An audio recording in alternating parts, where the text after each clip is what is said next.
Okay, so apologies, we're a few minutes late. We got snowed under with individual questions. This question and answer session is basically an opportunity for you guys to ask anything that you'd like. It's a bit of a free-for-all, but please refrain from throwing fruit. We'll start with the Jabiru questions. We've got 2 questions. What we'll do is we'll get you to restate your question, just for the benefit of those who've just joined us online, and then we'll give you an answer. Laurence Morrow. Jabiru engine aircraft are restricted at the moment till June 30th. The passenger has to sign a release form to state that they completely accept the risk 100%. Is RIA doing something currently about this, and can you let us know the status of it? Thank you. And we'll get Fred to restate his because they're very closely related. Yeah, mine's about do a BFR in your own Jabiru. Does the instructor has to sign that paper? So the answer to both questions is yes. We are doing something about it, and yes, your instructor, that's my interpretation, your instructor does have to sign that waiver. That's not necessarily saying that we agree with that position. This is a CASA instrument. This is not put out by us. We sat down with Jonathan Alec, who's the Associate Director of Aviation Safety, basically second in the food chain before you get to the Minister at CASA. And we discussed some of these things with Jabiru. We've been trying to get some further information in terms of the statistics that they use to justify their position or formulate a position. We're still in the position right now where we can't really offer an educated opinion. We don't know what the basis of their decision was at this point. We don't fully understand it.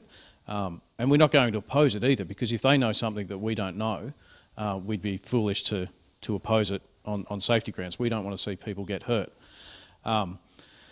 We sat down with Jonathan Alec around about a week ago. We've again restated our request for this information. We're hoping to get something, and as soon as we get something, we will offer an update to our members, and we're hoping to actually get CASA to work with us on that update, so we can offer a view and form a position, and they can offer an update on the status of their workings, because this is, like I say, this is a CASA position with Jabiru. It's a CASA instrument. The actions that they take are independent of us, regardless of whether we like it or not. In terms of the actual the instrument itself, we're working with CASA at the moment to offer an alternative instrument to our members, so all Jabirus registered with RAOs, and that will have conditions. It's basically an alternative means of compliance to address the safety concerns that they have, and some of the things that we're looking at is the areas that that our members can operate their aircraft in, as well as the duration, for example, of the waiver. I think currently CASA has it at 30 days. We want to try and extend that. We think 30 days is a bit too tight. So we are working with CASA, and hopefully we'll be able to say something soon. But at the moment our hands are tied. So.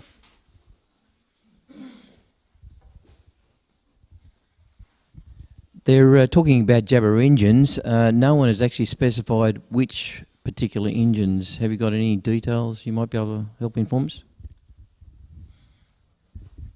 This goes back to the project that we've just started, the occurrence management system, and the broader systems modernisation project. At the moment, no one's got that information. We don't know whether it's 2200s, 3300s. We don't know whether it's some exotic flavour of Jabiru engine that we don't know anything about. The problem is no one's got data. RAOS doesn't have it, CASA doesn't have it, the ATSB doesn't have it, Jabiru doesn't have it.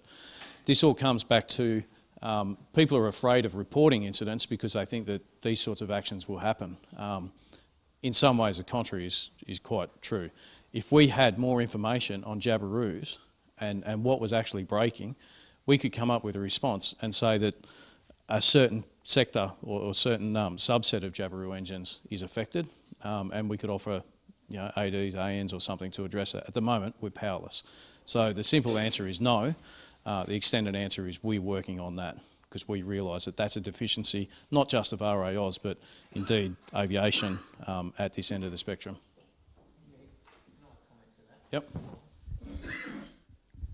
Just in relation to your question, exactly what you asked, we asked the Assistant Director of Aviation Safety last week about is it attached to every engine, and his answer was yes.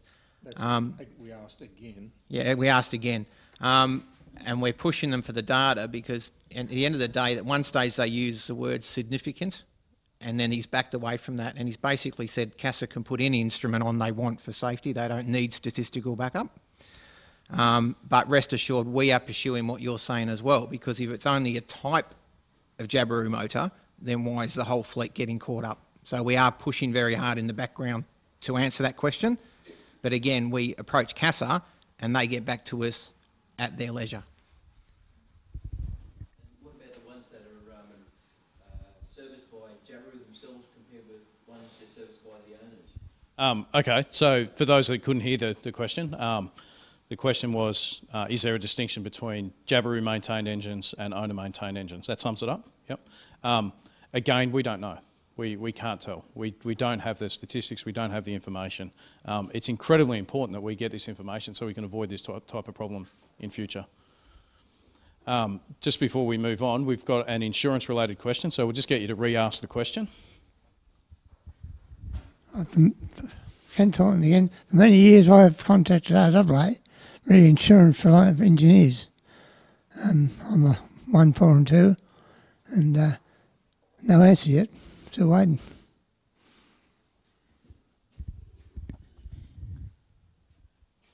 I'll answer the insurance question, and I'll answer your question, and I'll also give a broad summary of where we're at with insurance generally. Mick alluded to the fact earlier that our insurance coverage has increased from $5 to $10 million, and this was part of a strategic conversation with new insurers. We've partnered with Willis as our broker in the last 12 months. Before I came on, we had a couple of board members, Trevor and I think Don Ramsey, also provided some assistance in securing a broker for RALs to look at our insurance at a macro level. So rather than the individual pieces of insurance, we're a large organisation, we've got 10,000 members, 3,000 aircraft, 15 staff, a $800,000 building. What are all the insurance implications for us as a business?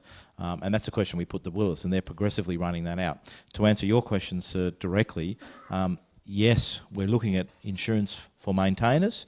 We're probably looking in the next 6 to 9 months to rolling something out for that.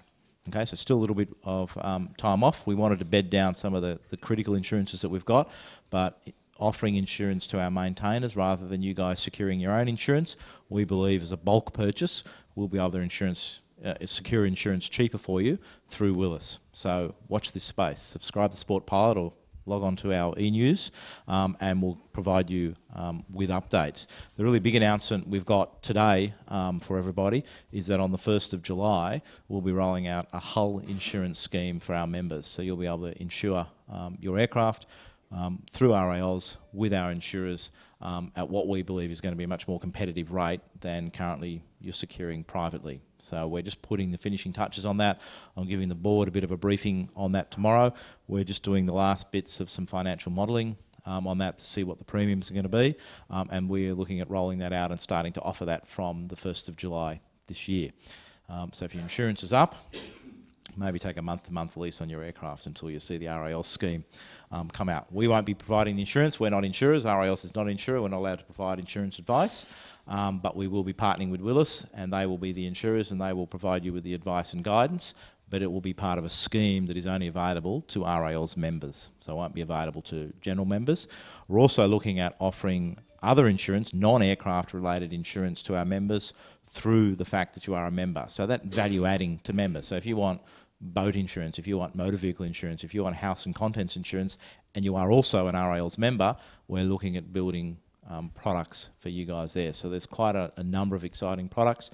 We're also working at the FTF level, our flight training facility level, and looking at insurance for their businesses and whether there's opportunities available for us to bulk up their insurance for 170 schools across the country and working with them to get some access to some insurance products. So we've really taken a corporate-wide approach to that and improving the insurance offering to our members. I don't know whether Mick wants to say any more broadly on insurance.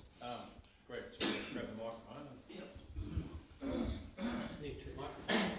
Yeah, it's a suggestion. We'll work on this next. That's a great start.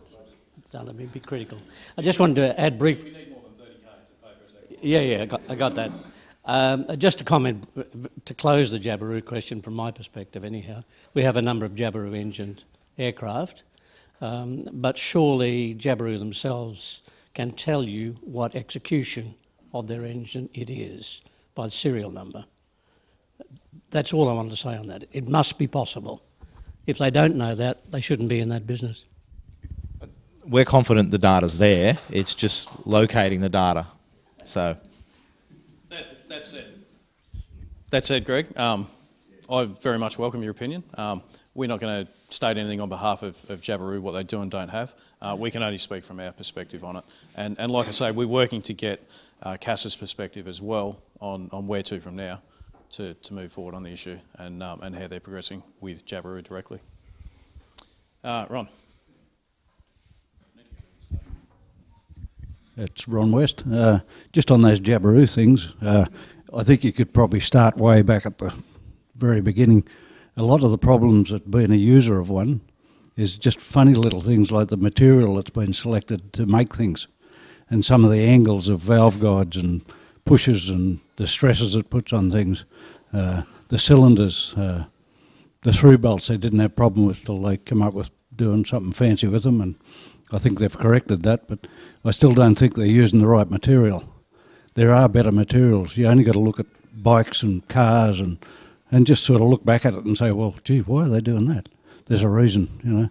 And looking at the Jabiru engine from back in day one, yeah, there's lots of fixes, and probably the solid lifter ones are going a bit better than the later hydraulic ones where the problem started. But it just amazed me, some of the material they used in the places they do. And you just shake your head and you think, God, I must be a dumbass to say it, and to see them use these sort of things from an engineering perspective, you know. It's just not right, you know? But all we can do is keep using it.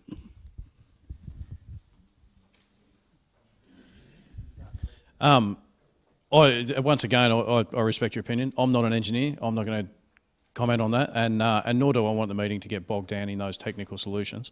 I think we leave that to the engineers.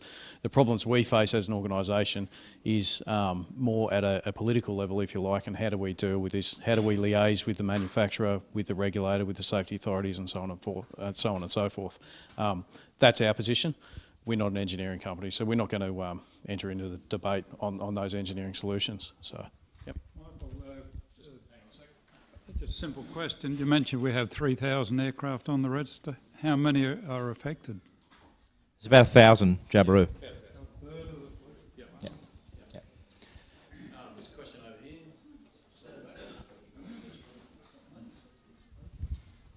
Oops, sorry. As a proud Jabiru owner, in inverted commas, could you give us as much information as possible about what's going on? It seems to have been a long time since the shit hit the fan, so to speak, and there doesn't seem to have been any info, coming our way as to how things are progressing.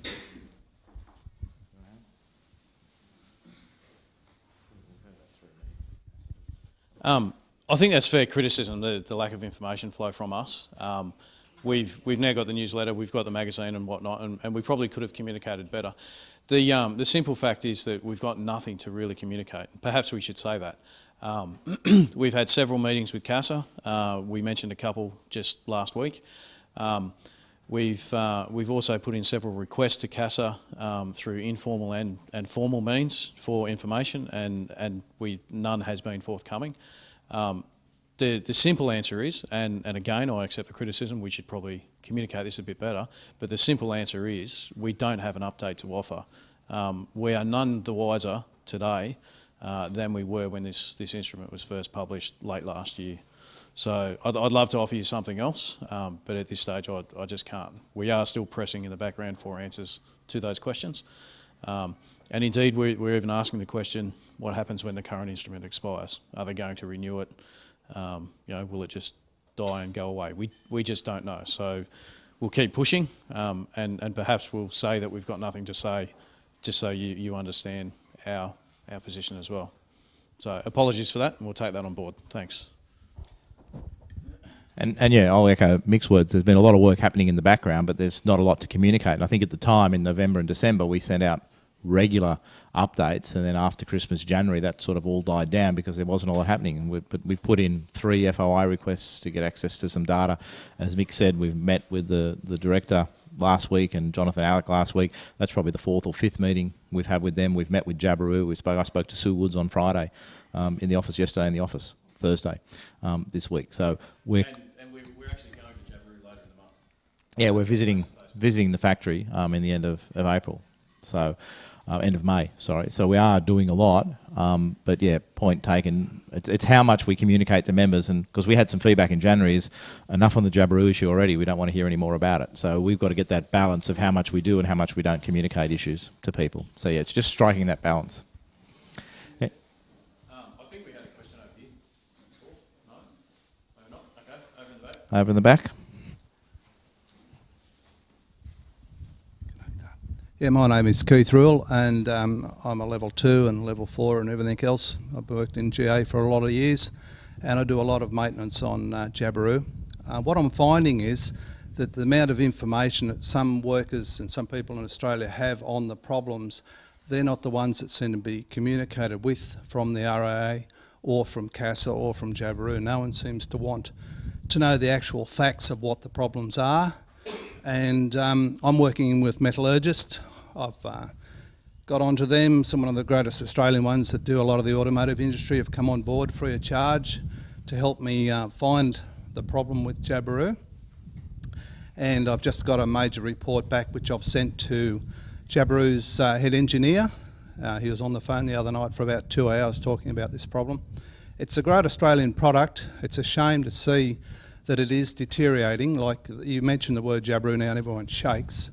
Someone rings me up now and wants something done to the engine, I actually shake, because to repair the engine, to repair the aircraft, we know how to do it. No one seems to be interested in asking us what it is we can do to fix it, but it's illegal on most aircraft. If we replace the faulty components, which we have proof, we have all the evidence we want to prove to you and everyone else what the fault is, if I put my neck on the line and repair this problem a better way, then it's illegal and I can be taken to court and fined and all this kind of stuff. I find the RAA are not communicating with us. I find CASA's definitely not communicating with us. And thank God one of the engineers from Jabiru are talking to us a little bit. So the information is out there. A lot of people don't want to report this. I used to send in a lot of incident reports to the RAA. Where the hell they ended up, who knows. I've been to court on accidents, fatigue problems, and again, even in the court cases where the people are asked why they didn't send in a report about the product, and they said, why bother? The RAA doesn't respond to it. So there is a lot of problems on the RAA side, CASA problem. Communication's the biggest problem. Denial from Jabiru is totally there. Doesn't matter what you suggest to Jabiru, it's denial.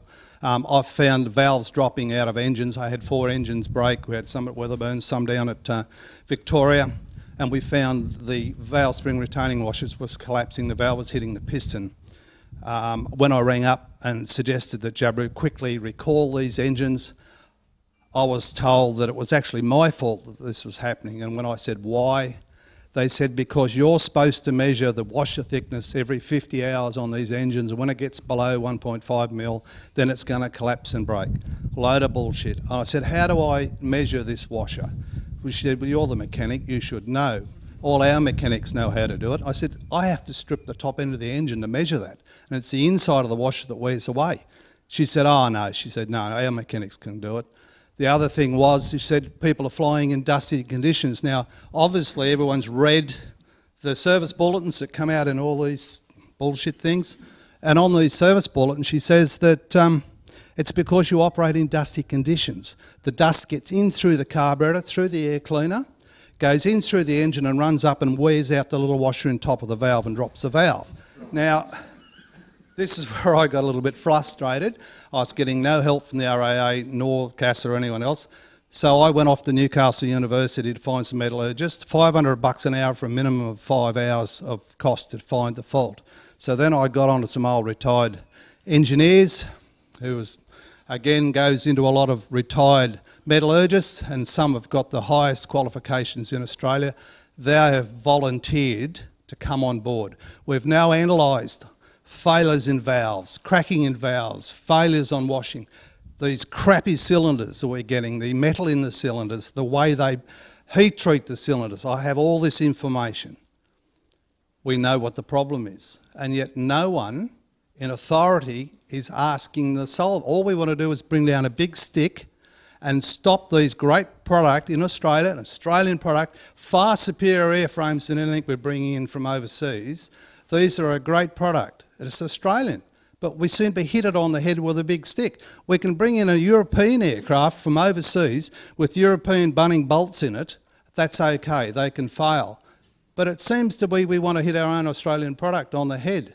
Sure enough, we've got a very arrogant person running Jabiru, and he's not interested in anyone else's opinion but his own. But surely with the three governing bodies, with Jabiru, with CASA, with the RAA, we can get together and talk out what is the problem.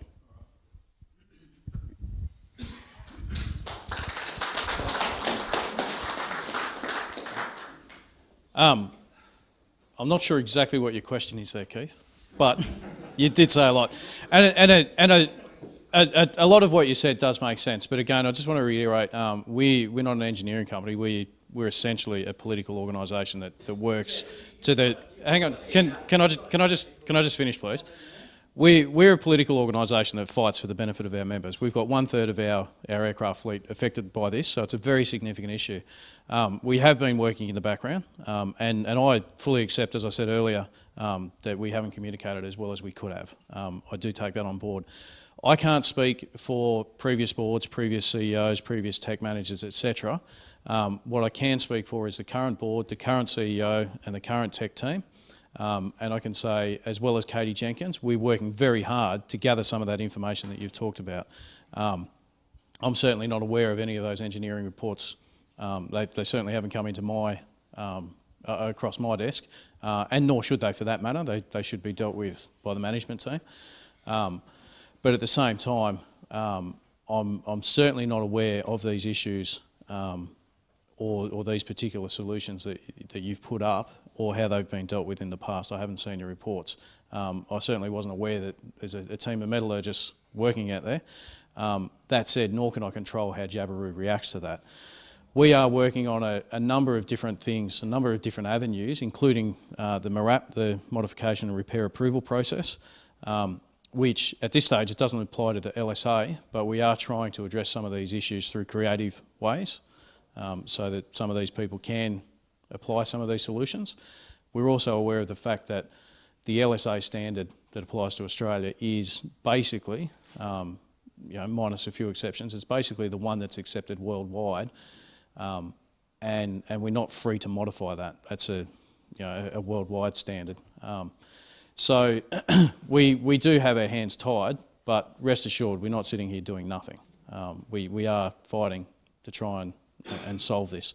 Like you, I think Jabiru's I always describe it as a good success story. It's just a shame it can't be a great one. I wish it really could. There's a lot of accusations about handballing. There's a lot of accusations about faulty engineering, all that sort of stuff. I have to admit, I'm fairly new to this side of RALs. I've only been here for 18 months. I think we've solved a lot of problems, and I think if we put our heads together in the right way, we can solve this one as well. So it might take a little bit of time, but we are working on it. So I know that probably doesn't give you a lot of assurance, but at this stage I can't really offer you more than that, other than to say that we are working on it. So and I hope that you guys can also. I know that Camet up in Queensland is also working on things. Yeah, there's a number of different people working on this, and I do sincerely mean it when I say I hope that it can be resolved.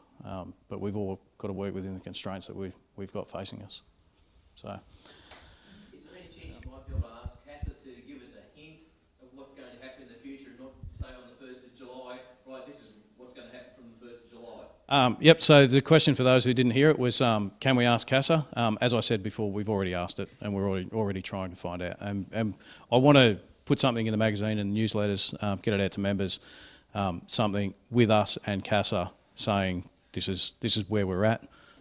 This is why we're here. I want to understand why, and this is where we're going from here. So yes, we can. Is there any other big issues? I don't want to get bogged down in the Jabiru thing. I think we could probably spend 8 hours on it, if not more, if we wanted to. But I want to try and explore some of the other issues that anyone might have. I've got a statement I want to make. Yep. But not a question and answer. I'll read it off my little list. Yep. I have to write this out because I haven't got a good memory. Trevor White, President of the Hawkesbury Powered Parachute Association, manufacturer and importer of PPCs and parachutes. We should all be aware of the rising frustration escalating within the powered parachute sector under the RAA banner. It's a growing concern of a lack of independent powered parachute instructors over the past 10 years where the RAA have been aware of. Under the current system, I assume we have 7 instructors Australia-wide, in which 5 of the 7 are casual instructors, and training in only one type of powered parachute, the Aerachute. Only one instructor in Australia is an independent equipped, which is Brett Pearson of WA. By restricting the powered parachute industry and the extreme inflated costs of current training, this has now caused a large impact on non-compliance PPC flyers, and would hate to calculate the heavy financial losses the RAA are sustaining under the current system. What needs addressing in brief?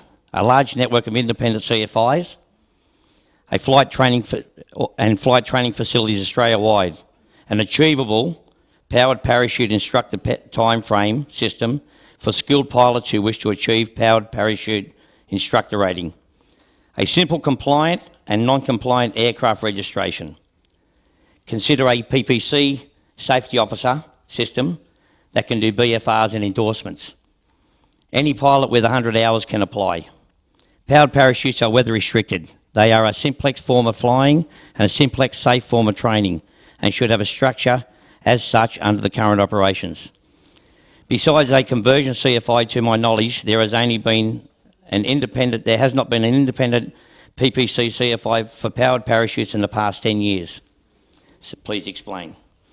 RAA are lucky to have the upcoming manufacturers and importers who are willing to place hundreds of thousands of dollars of new type aircraft to support the powered parachute industry for the RAA. The sad part is a non-supportive system in place at the moment. We would like changes to be addressed to all.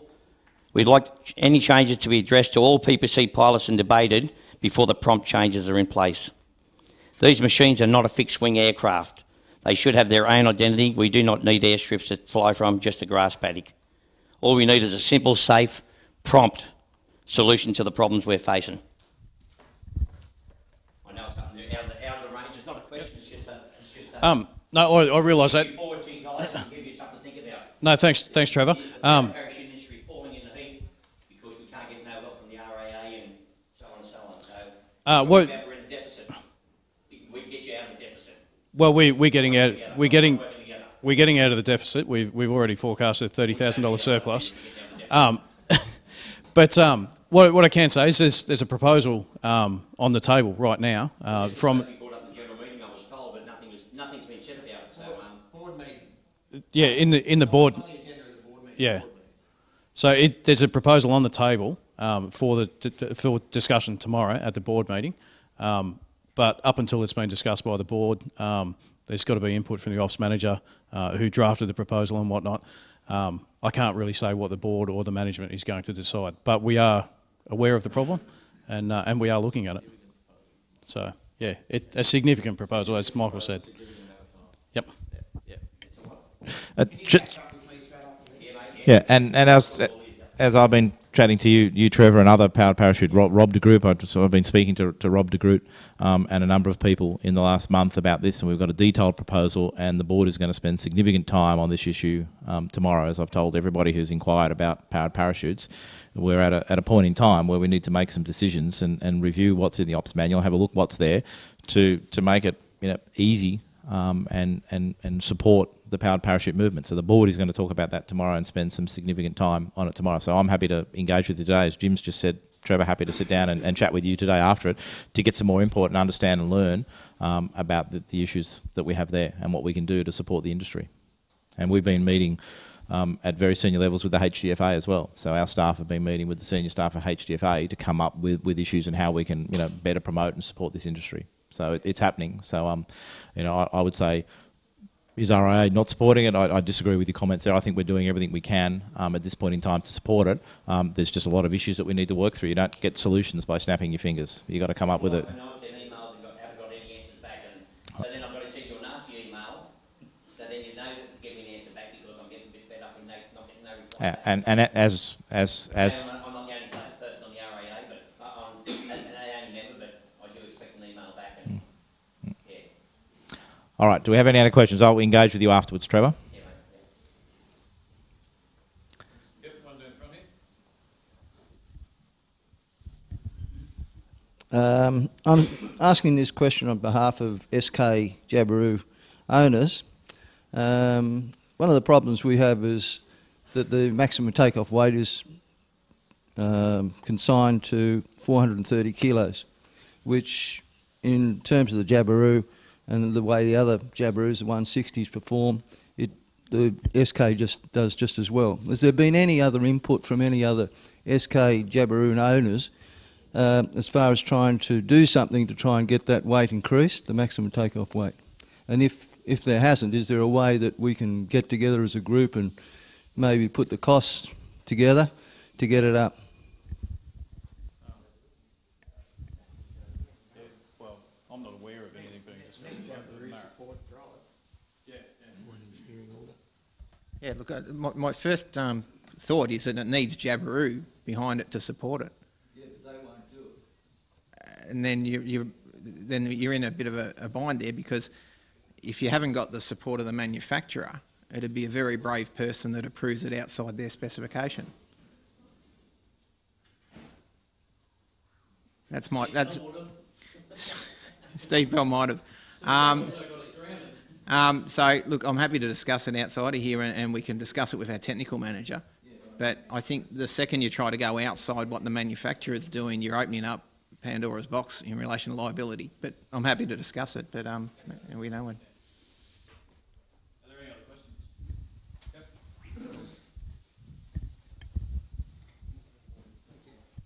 First, forgive me for not being on top of the subject. I thought about it as I was driving over this morning.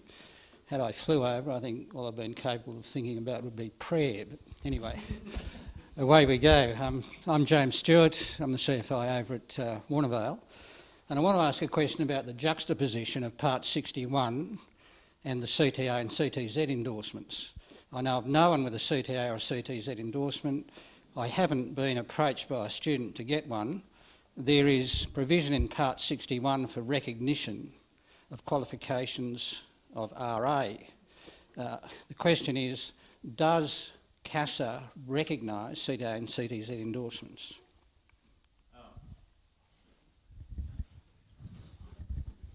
For a start, we don't actually have the endorsement. It used to be in our ops manual, but it was an inactive thing and it was never approved by the previous head of CASA.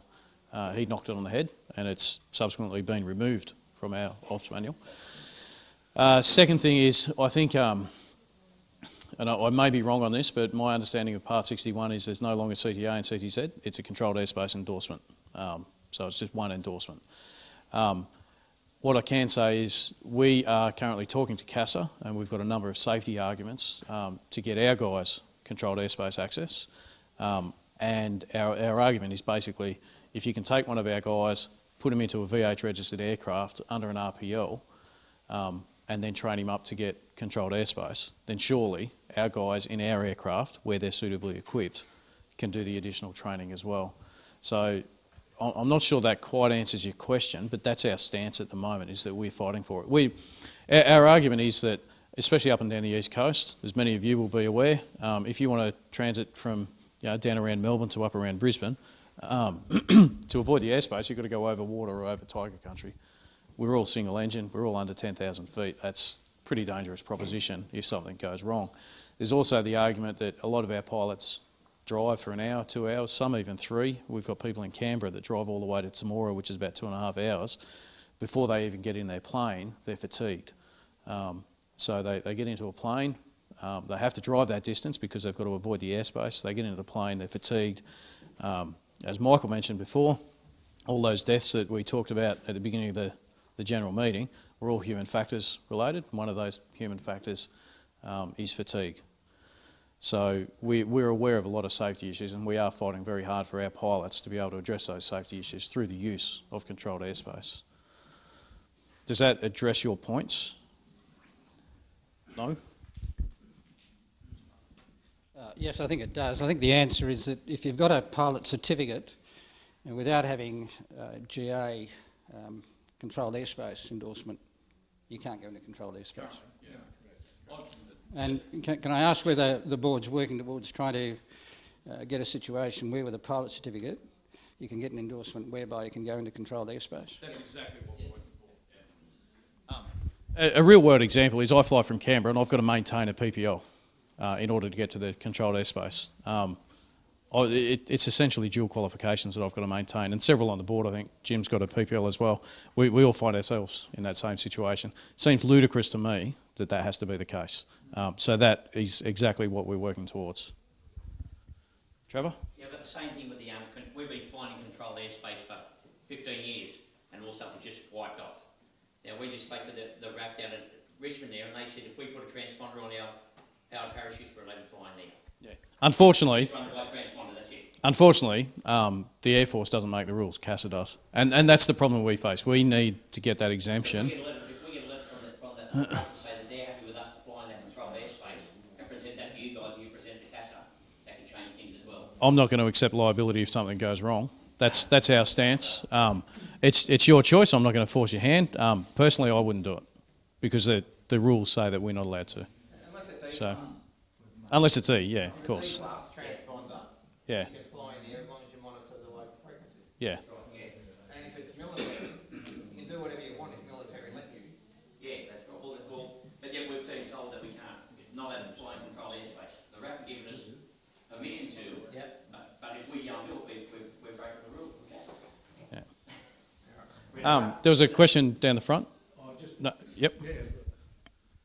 I don't know whether you was all aware about the amount of airspace that gets grabbed. No, it was called a land grab. Yeah. They're going to increase it here again where we are.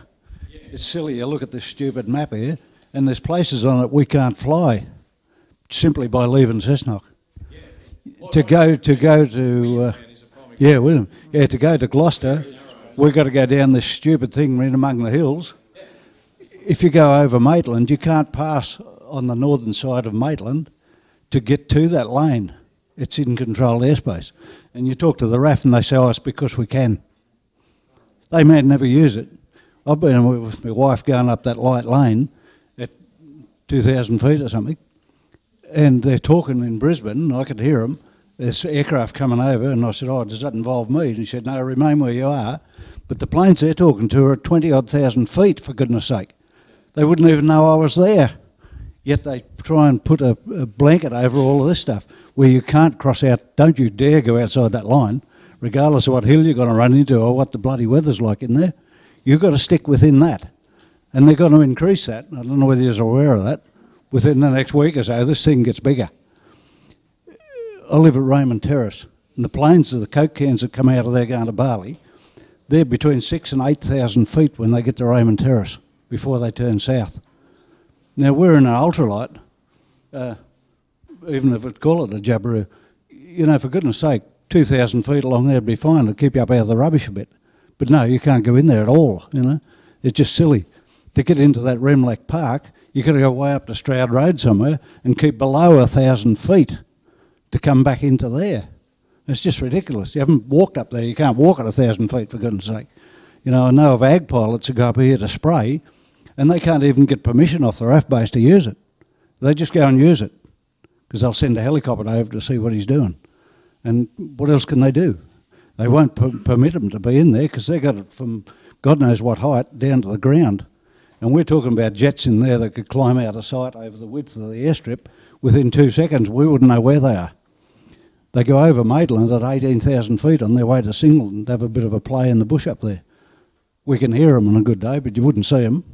And they're worrying about flying a bit northwest of Maitland at 1,000 feet. It's wrong, the whole thing, you know. And now they want to add to the circle. And I think, Jesus. Try and address some of that. Again, this harks back to the days when RAOs didn't really take an active interest in a lot of these issues. Today we've got people that sit on the RAPAC committee, which is the airspace committee. We sit on the Standards Consultative Committee. I sit on the Advisory Council to the Minister. We're taking much more of an active role. Unfortunately, a lot of these things are going to take a little bit of time to filter through, but we are fighting for it. We are pushing for it. I don't get paid for this, and I spend a bloody lot of time sitting with CASA fighting for a lot of these things. And I don't do it for shits and giggles. I do it because I care about it. I face the same problems as you. As I just said, I have to maintain dual qualifications to fly my RAL's registered aircraft. That's something that strikes me as silly. I have to, I can't fly into controlled airspace without that dual qualification, despite the safety risks that pose me. That strikes me as silly, especially when you consider CASA is different from most other authorities around the world. Most of them are federal aviation or civil aviation authorities. Ours is different. They've got an S in there, and they ignore this big safety risk. So I'm 110% on board with what you're saying, and we are fighting for it. So, yep. Some of you may be aware, and some of you may not. But there is another session here on Thursday morning at 10 a.m. This coming Thursday. There'll be a representative of CASA and a representative of the military to discuss the proposed changes to the Williamtown airspace. Now, the report that they've completed is just about due to go for public consultation, but they're holding two meetings in the Newcastle area, one here on Thursday and one at Maitland on Wednesday, I think. I think the one at Maitland is just for Phil Unicum and his instructors, but to provide an update on the changes that they believe are required and to get input from any other interested people before it goes for public consultation, for consideration by the general public.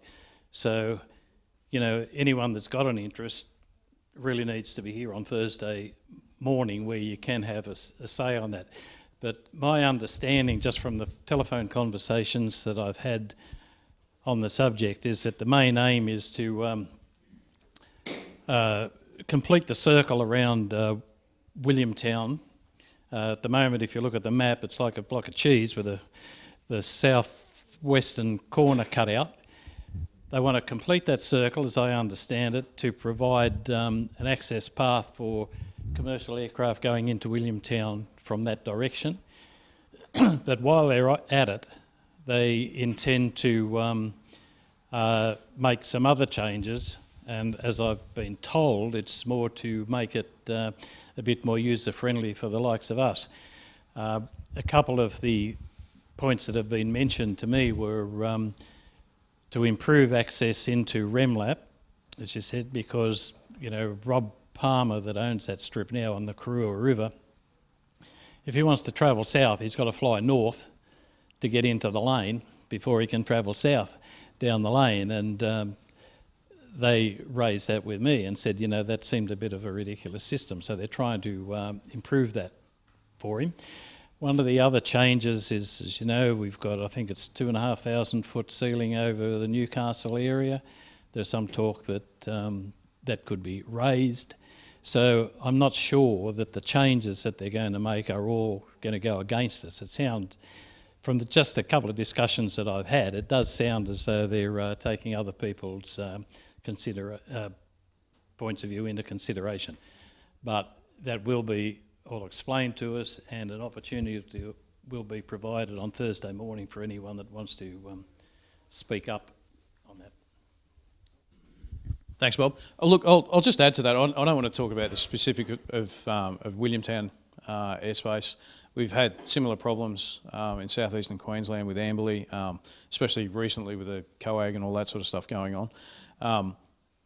We've also got other issues that affect all of us as aviators. One of them at the moment that we're going to be talking to Mike Murdoch about in the coming weeks is ethanol. Ethanol in fuel I think everyone understands the risk that that poses to us. There's a whole range of these issues that affect all of us as aviators, and the only reason I bring up the ethanol one is just because it's a relevant example, one that we're tackling right now. But I do want to highlight the fact that we are looking at all of the things that affect all of us as aviators, and I'm one. Like I say, I'm passionate about this, and we are representing those views. You know, we all care up here, every single one of us. Even the office girls and boys that don't fly, they care. We're all pulling in the same direction, so we are fighting for these things collectively. If that's all we've got, we might wrap it up. One more question, and then I think the barbecue's ready, so we'll grab some lunch. Thank you, Michael. This is not a question, this is a thank you to you guys. Firstly, though, I'd like to tell you that the ladies have prepared a luncheon for everybody here. It's $10. It includes hot soup if you're interested, and a whole range of different things that you can choose what you would like. But to Michael Monk, Michael Linky, Jim and Terry, have I got that correct? It's been great to see the change. Hi, Kelly. Kelly's taken a lot of personal time out yesterday and today to come up and organise this. We know that you guys don't get paid for this, and we're appreciative of your time coming here today. And I really do think that the change since we all went to, a lot of us here went to a meeting in Queen Vianne, the significant change in the organisation is worth realising. I think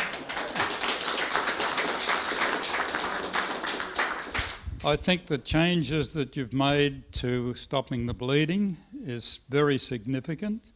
I think the changes that you have made to the organisation and what I see for the future there, I am glad that you're finally getting into the computer age, and the attraction that Michael spoke of getting young people onto Facebook and that sort of thing augurs well for the future.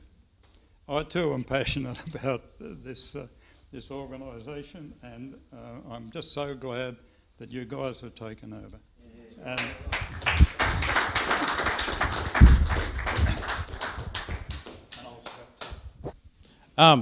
Thank you very much for your comments. I always say that this is a bit like turning around an aircraft carrier. It can be done, but it takes a bloody long time. We probably, I don't know, around about a third of the way through the U-turn at the moment.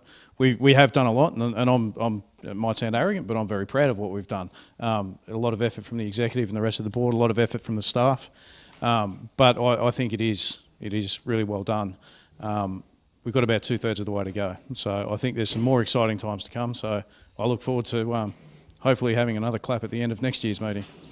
So thanks for coming, guys. We'll all go and grab some lunch and have a bit of a chat. Thank you. Thanks to our web audience. We're now signing off.